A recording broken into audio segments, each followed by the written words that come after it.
Hi friends, ఈ వీడియోలో కడుపు ఎలా పెట్టాలి, కడుపు పెట్టడానికి ఏం కావాలో తెలుసుకుందాం. కావాల్సినవన్నీ ఒక పేపర్ పైన రాసి ఇక్కడ ఫోటో పెడతాను చూడండి. అలాగే డిస్క్రిప్షన్ లో కూడా ఇస్తాను, చెక్ చేయండి.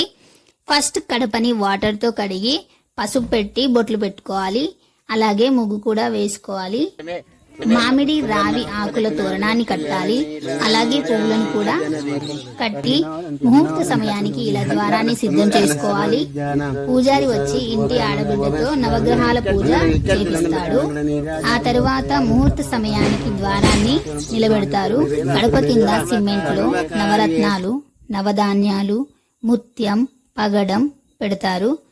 ద్వారానికి ఒక తెల్ల బట్టలో కొబ్బరికాయ, నవధాన్యాలు, ఒక కాయిన్ వేసి గట్టిగా ముడి వేసి దానిని ద్వారానికి మధ్యలో కట్టాలి. గుమ్మడికాయతో దిష్టి తీసి కొబ్బరికాయలు కొట్టి అగరబత్తులు వెలిగిస్తారు.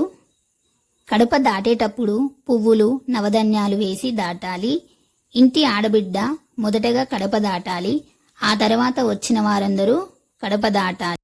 కడప పెట్టడానికి కావలసినవి పసుపు, కుంకుమ, నవరత్నాలు, ముత్యం, పగడం, గుమ్మడికాయ, కొబ్బరికాయలు, మామిడి ఆకులు, రావి ఆకులు, బియ్యం, కుడుకలు, తెల్ల భాగాలు, అగరబత్తులు, హారతి కర్పూరం, గంధం డబ్బా, ఖర్జూర పండ్లు, పూలు, పండ్లు, నవధాన్యాలు, వడ్లు, గోధుమలు, పెసర్లు, శనిగలు, నువ్వులు, మినుములు, ఉలువలు, కందులు, బొబ్బర్లు, ఇవన్నీ నవధాన్యాలు.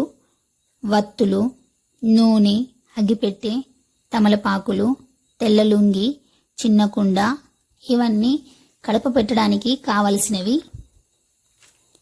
కడప పెట్టిన తర్వాత ఇంటిలో పొయ్యి పెట్టి మట్టి కుండలో పాలని పొంగించాలి. ఇదండి మా ఇంటి కడప పెట్టినప్పుడు మేము చేసింది. ఇంకా ఏమైనా మర్చిపోయి ఉంటే కామెంట్ చేయండి. ఈ వీడియో మీకు నచ్చినట్లయితే లైక్ చేయండి, షేర్ చేయండి, సబ్స్క్రైబ్ చేయడం మాత్రం మర్చిపోకండి. Thanks for watching.